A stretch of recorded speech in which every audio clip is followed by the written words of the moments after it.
everyone, my name is Brittany. I am the program coordinator for River Reason Institute, and what I'm going on today with you is our scavenger hunt, a nature scavenger hunt.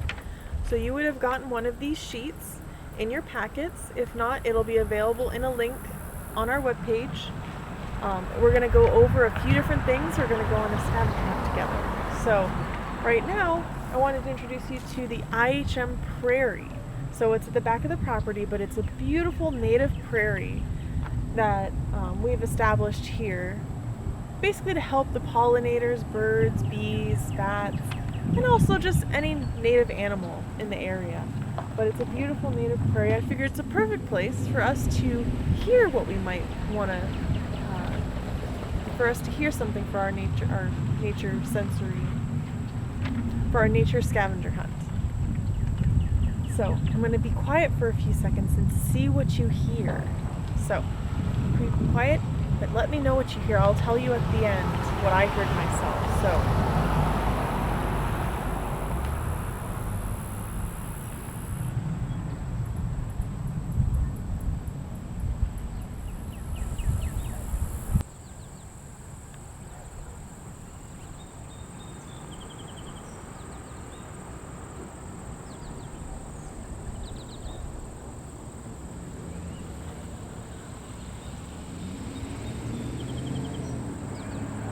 Alright kids, so I know what I heard was a cricket, I heard some birds, a car, lots of crickets though, that's for sure. But what did you hear that maybe I missed? Or what do you hear in your own yard when you go on a scavenger hunt? Alright kids, we're gonna try and see what we find for this part of the scavenger hunt. I've been hearing frogs. And I see some Canada geese. Oh, you hear that splashing? We just scared some frogs into the water.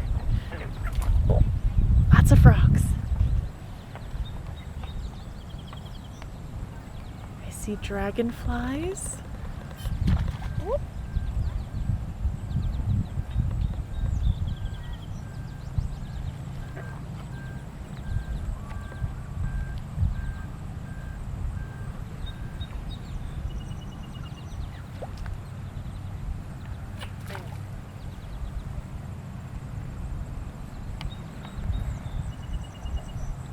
What else do you see?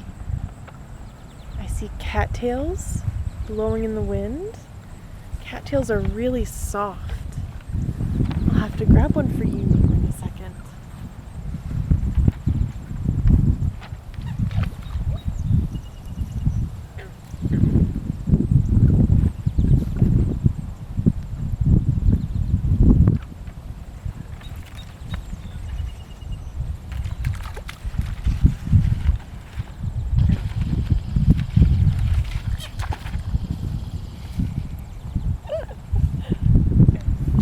So, in the fall, cattails, when you smush them between your hands, they explode into a whole bunch of seeds.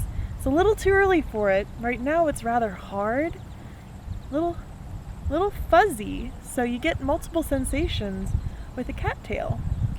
You find them in native areas such as wetlands, along roads if there's water buildup, but they need large portions of water to survive, and that's where you tend to see cattails. So I'm going to give it back to nature and keep going on our scavenger hunt.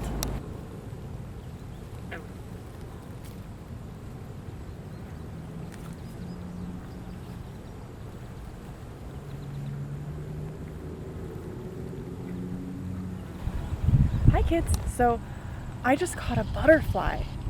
So I'm going to show it to you. It may not stay very long, but I wanted to show it to you. So if you do ever catch a butterfly, make sure that you're very safe with them. They're very fragile. So I've been taught professionally how to catch butterflies to be safe with them. So if you do ever catch them, make sure you use a net. But they're very soft. They have little scales, small scales that you really can't see. But I'm going to show it to you here in a second.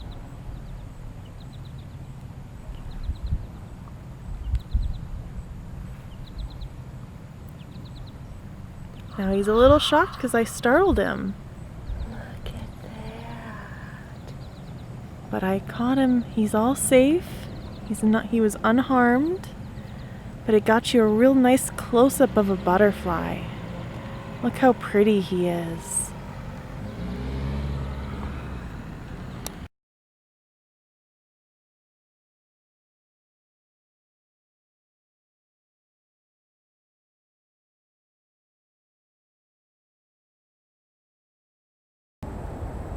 So I'm still on IHM campus, but I wanted to show you some other types of things that are on our list.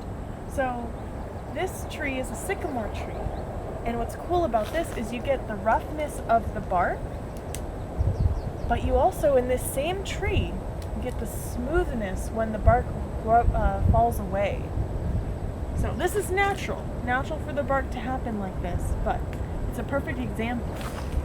Then when you come over here, you get soft native grasses and some bergamot.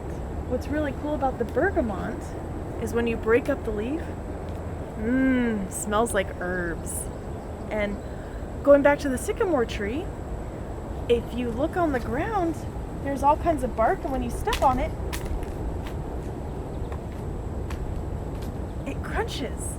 So you get lots of sound, smell, all kinds of different senses.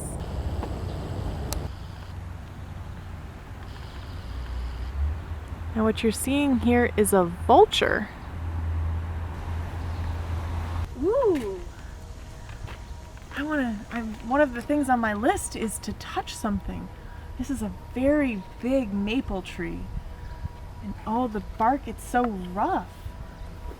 But then again, if you go and touch a leaf, it's smooth. Hi kids! So I'm underneath a great big pine tree. So one of the things on our list that we needed to look for was something that you could touch, smell, see. Again, just like the maple tree, the bark is rough. The needles, they're spiky, they hurt. They definitely hurt whenever you touch them. But something else you want to keep in mind is, just like when I was a kid, I had pine trees in my yard. They hurt your feet if you step on them. So you want to make sure that you're wearing shoes when you're walking under pine trees. Ooh, something else you can touch is a pine cone. So they're also rough to the touch. And there's all different types of pine cones that you can find based on the type of tree you're looking at. And just like a pine tree is rough, you have other evergreens. So evergreens are a type of tree that never lose their needles or their what you'd call leaves. Another type of evergreen that we have right here is a cedar tree.